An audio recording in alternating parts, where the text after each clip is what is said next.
सब छोड़ें, सबसे पहले आप ज़रा ये मज़ेदार कीमा पराठा रोल चेक करें। लग रहा है ना टेस्टी। आज की रेसिपी बहुत ही स्पेशल होने वाली है। ईद स्पेशल रेसिपी तो मैं बना ही रही हूँ। कीमा पराठा रोल इतने टेस्टी बनेंगे कि इन्हें खाने से कोई भी मना नहीं करेगा। बिस्मिल्लाहिर्रहमानिर्रहीम। अस्सलामु अलैकुम। खुश रहें, आबाद रहें, जहाँ भी रहें हैप्पी रहें और हेल्दी रहें। तो मैं हूँ फ़ायज़ा और वेलकम करती हूँ आपको चटपटे पकवान में।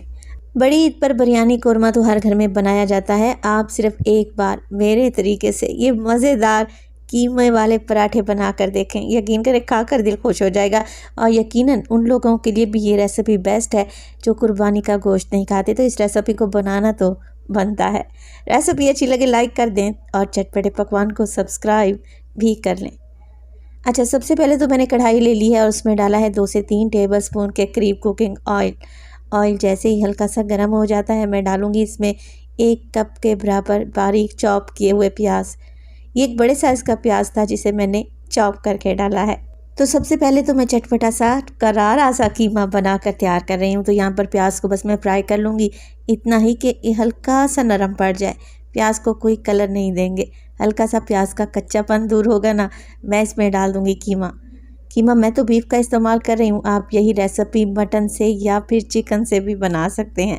अच्छा, वज़न में देखें तो कीमा 500 ग्राम यानी कि आधा किलो के बराबर है। 1 से 2 हरी मिर्च ले लें, चॉप करके या मेरी तरह बारीक बारीक काट कर शामिल कर दें। 1 टीस्पून में अदरक लहसुन का पेस्ट भी इस्तेमाल करूँगी। तो दोनों ही चीज़ें मैंने इकट्ठी डाल दी हैं। अब कीमा भी भुन जाएगा और अदरक लहसुन का कच्चापन भी चला जाएगा। अच्छा, कीमा जैसे ही आप डालें ना कढ़ाई में, फ़ौरन से चम्मच चलाएं और कीमे को मिक्स करें, क्योंकि कीमे की बड़ी बड़ी सी गुठलियाँ बन जाती हैं। हमें चाहिए दानेदार सा भुना हुआ कीमा। तो जल्दी जल्दी से मिक्सिंग करेंगे, दानेदार कीमा बनकर तैयार होगा। यहाँ पर कीमे का जैसे ही कलर चेंज होगा मैं इसमें डाल दूँगी टमाटर। तो एक बड़े साइज़ का टमाटर था जिसे आप लोगों ने बिल्कुल बारीक सा चॉप करना है या फिर इसका पेस्ट भी बनाकर डाला जा सकता है। मिक्स कर लेते हैं और हमेशा की तरह टमाटर के साथ ही मसाले ऐड कर दें। तो मैंने 1 टीस्पून डाला है मोटा कुटा हुआ ज़ीरा, ½ टीस्पून डालूंगी मैं इसमें नमक, ½ टीस्पून लाल मिर्च का पाउडर और इसके साथ ही इसमें शामिल हो जाएगी हल्दी, 1/4 टीस्पून। पिसे हुए गरम मसाले का इस्तेमाल करूंगी मैं 1/4 टीस्पून। इसकी मिकदार थोड़ी सी कम ही जाएगी। अगर आप मसालों को बढ़ाना चाहते हैं, कीमे को मज़ीद चटपटा करारा बनाना चाहते हैं तो अपने हिसाब से इसमें मिर्च मसाले ऐड कर लें। चलें जी, मिक्स कर लेते हैं। अब हमने कीमे की भुनाई करनी है। इतनी भुनाई करनी है कि जो हमने इसमें टमाटर डाले हैं ना, उसका पानी ड्राई हो जाए और कीमा भी अच्छे तरीके से मसालों में मिक्स हो जाए। अच्छा, आज ये जो रेसिपी मैं बनाने जा रही हूँ कीमा पराठा रोल, बच्चों के लिए तो बहुत ही ज़बरदस्त रेसिपी है और घर के बुज़ुर्ग भी बहुत शौक़ से खा लेंगे। तो क्या होता है, घर के बच्चे चिकन के अलावा मटन और बीफ को तो मुंह ही नहीं लगाते। बहुत सारे ऐसे बच्चों को मैंने देखा है जो कि बीफ मटन अवॉइड करते हैं। और रही बात घर के बुज़ुर्गों की, तो उन बेचारों से तो मटन बीफ चबाया ही नहीं जाता। तो आप इस तरीके से मज़ेदार से कीमा पराठा रोल बनाएं। यकीन करें, बच्चे भी खुश हो जाएंगे और घर के बुज़ुर्ग भी आपको दुआएँ देंगे। तो जैसे ही यहाँ पर कीमा भुन गया, अब बीफ का कीमा था, इसे गलाने के लिए मैंने 1 से 1.5 कप पानी डाल दिया है। अगर आप चिकन से ये रेसिपी बनाएं ना, तो पानी डालने की तो ज़रूरत ही नहीं है। कवर लगाएं और कीमे को पकने के लिए छोड़ दें 15 मिनट के लिए। तो जब तक कीमा गलकर सॉफ्ट होता है, मज़ेदार से लच्छा पराठा बनाकर तैयार कर लेते हैं। तो यहाँ पर मेरे पास है फाइन आटा 3 कप के बराबर। आप फाइन आटा भी ले सकते हैं, घर का गंदम वाला आटा भी इस्तेमाल कर सकते हैं या फिर मैदा भी लिया जा सकता है। इसमें डालेंगे 1 टीस्पून के करीब नमक और 2 से 3 टेबलस्पून घी या कुकिंग ऑयल डाल देंगे ना, तो रोटियां या पराठे बहुत ही सॉफ्ट बनकर तैयार होते हैं। चलें जी, मिक्स कर लेते हैं सारी चीज़ों को। बस अब कुछ भी नहीं करना, थोड़ा थोड़ा पानी ऐड करें और जैसे रोज़ाना आप आटा गूँध कर तैयार करते हैं ना, वैसे ही गूँध कर तैयार कर लें। बहुत ज़्यादा सॉफ्ट आटा गूँध कर तैयार नहीं करना। तो आटा इकट्ठा हो चुका है। अब 1 से 2 मिनट के लिए ही बस मैं मुट्ठी लगाकर आटे को हल्का सा नीट कर लूँगी। जब हम आटे को रेस्ट पर रखेंगे ना 10 से 15 मिनट के लिए, ये खुद ब खुद ही सेट हो जाएगा। तो ज़्यादा मेहनत करने की भी ज़रूरत नहीं है। बस हल्की सी मुट्ठी लगाएं, आटे को इकट्ठा करें और हल्का सा ऑयल लगाकर फ्रिज में रख दें। आजकल गर्मियाँ हैं ना, फ्रिज में रखेंगे आटा तभी ये सेट रहेगा। अगर आप लोगों ने किचन काउंटर पर छोड़ दिया तो ये नरम हो जाएगा, बहता जाएगा, बहुत ही सॉफ्ट हो जाएगा। तो मैं हल्का सा इस पर ऑयल लगाऊंगी और इसे रख दूंगी 15 मिनट के लिए फ्रिज में। चलते हैं चटपटे से कीमे की तरफ, मगर उससे पहले अगर तो रेसिपी आप लोगों को ज़रा सी भी अच्छी लग रही हो, यूनिक हो, नई हो, डिफरेंट हो, आप सब लोगों से गुजारिश है प्लीज़ रेसिपी को लाइक कर दिया करें और चटपटे पकवान को सब्सक्राइब भी कर लें। आप सब लोगों का बेहद शुक्रिया। तो कीमे में मैंने जो पानी डाला था वो ड्राई हो चुका है। अब एक लेमन जूस डालेंगे, तकरीबन 2 टेबलस्पून के करीब। चटपटा मसालेदार कीमा बनकर तैयार है, इसे एक साइड पर रख दें। पराठों के लिए चटनी बना लेते हैं। तो एक बोल में डाला है मैंने 1 मुट्ठी के बराबर पुदीने के पत्ते, 1 मुट्ठी डालेंगे इसमें हरा धनिया, जिसे मैंने डंडी समेत ही डाला है। दोनों चीज़ों को मैंने अच्छे तरीके से वॉश कर लिया था। हस्बे जायका इसमें हरी मिर्चें डालें। मैं अच्छा तीखा पराठा बना रही हूँ तो मैंने 7 से 8 हरी मिर्चें डाल दी हैं। तो हरी चटनी में 6 से 7 लहसुन के जवे भी डाल दें और इसके अलावा डालेंगे लेमन जूस, तकरीबन 2 टेबलस्पून के करीब। अच्छा, अक्सर मुझे कमेंट आते हैं कि हरी चटनी की रेसिपी बता दें, तो ये वही हरी चटनी है जिसे अक्सर मैं अपनी रेसिपीज़ के साथ आप लोगों से शेयर करती हूँ। तो यहाँ पर मैंने लेमन जूस ऐड कर दिया। नमक डालेंगे 1/2 टीस्पून, हल्का सा पानी डालें और इस मज़ेदार सी चटनी को पीस लें। मिक्सी जार में, जूसर, ब्लेंडर जग में या फिर दौरी डंडे में, कहीं भी आप पीस कर तैयार कर सकते हैं। अच्छा, चटनी बन जाए तो आप इसमें हस्बे ज़रूरत दही शामिल करें, गाढ़ा दही इस्तेमाल करें। बेहतरीन चटनी तैयार है।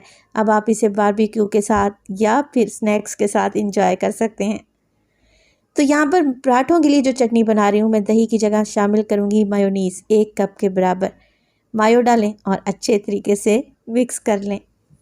तो माशाल्लाह से बेहतरीन कलर आया है। आप लोग ज़रा चेक करें कितनी गाढ़ी, क्रीमी और चटपटी करारी सी चटनी बनकर तैयार है। इसे एक साइड पर रख दें, इसका इस्तेमाल हम पराठों में करेंगे। चलते हैं आटे की तरफ। आटे को रखे हुए 15 मिनट गुजर चुके हैं, ये अच्छे तरीके से सेट भी हो चुका है। चलें अब देर नहीं करते, जल्दी जल्दी से पेड़े बनाना स्टार्ट कर देते हैं। अच्छा, मीडियम साइज़ के मैं पेड़े बना रही हूँ। आपने जितने बड़े साइज़ के या छोटे साइज़ के पराठे बनाने हैं उसी हिसाब से फिर पेड़े बनाएं। मैं छोटे छोटे पराठे बनाकर रेडी करूँगी। तो तकरीबन इतने आटे में, 3 कप आटे में मैंने यहाँ पर 6 से 7 पराठे बनाकर रेडी किए थे। तो पेड़े बना लें, एक पेड़ा उठाएं, बाकी के पेड़ों को ढाँप कर रख दें। अब किचन काउंटर पर डालूँगी मैं हल्का सा मैदा और बस कुछ भी नहीं करना। इस तरीके से पेड़े को हाथों की मदद से हल्का सा चपटा करें और बेलन की मदद से बेल कर एक रोटी तैयार कर लें। अच्छा, जैसा कि इस रेसिपी के लिए मैं बलवारे पराठे बना रही हूँ, आप चाहें तो सादा घी वाली रोटी भी बना सकते हैं, उससे भी बहुत ही ज़बरदस्त रेसिपी तैयार हो जाएगी। तो यहाँ पर मैंने एक नॉर्मल साइज़ की रोटी बना कर तैयार कर ली है। हल्का सा घी या कुकिंग ऑयल लें और ब्रश की मदद से अप्लाई कर दें। हल्की सी लेयर आप लोगों ने लगानी है। अब इस पर मैदा डस्ट करेंगे और रोटी को फोल्ड कर लेंगे। तो अगर आप मेरे रेगुलर देखने वाले हैं तो आपको याद होगा कि पिछले दिनों मैंने टमाटर की चटनी आप लोगों से शेयर की थी, जिसके साथ सर्व किए थे मैंने लच्छेदार पराठे। तो ये वही पराठे हैं। आप लोगों के बहुत सारे कमेंट आ रहे थे कि पराठे की रेसिपी भी दें। तो इस तरीके से रोटी को दरमियान में से फोल्ड करें, अगेन घी लगाएं, थोड़ा सा इस पर मैदा डस्ट करें और इस तरीके से पेड़े को फोल्ड करते जाएं। हल्का सा हाथ की मदद से खींचेंगे ना तो बहुत सारी लेयर्स बनेंगी पराठे की इंशाल्लाह ताला। हर लेयर पर आप लोगों ने घी लगाना है और हल्का सा मैदा डस्ट करना है।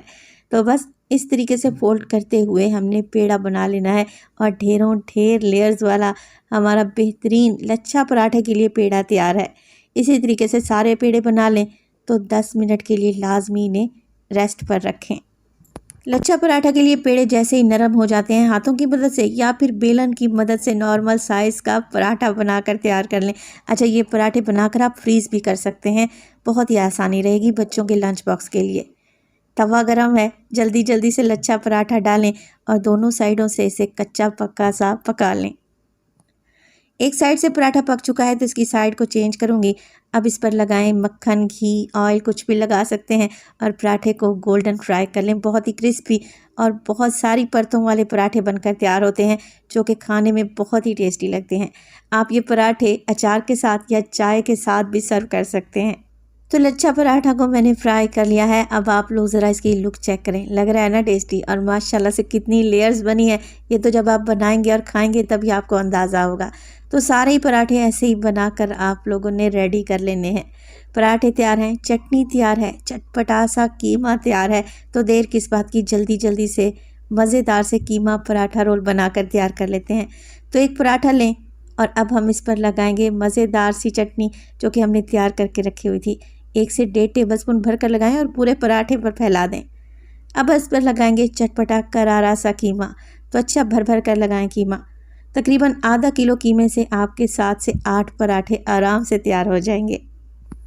कीमे के साथ आप सैलेड भी लगा सकते हैं, प्याज के लच्छे लगा सकते हैं, टमाटर खीरा भी लगा सकते हैं। तो लें जी, बेहतरीन सा हमारा कीमा पराठा रोल तैयार है। तो देखें, लग रहे हैं ना टेस्टी, और देखते ही खाने को दिल कर रहा है। ये मज़ेदार सी रेसिपी बनाए तो अपना फीडबैक लाजमी दीजिएगा। अपना बहुत सारा ख्याल रखिएगा। फ़ाइज़ा को अपनी दुआओं में याद रखिएगा। मुझे दीजिए इजाज़त। अल्लाह निगहबान।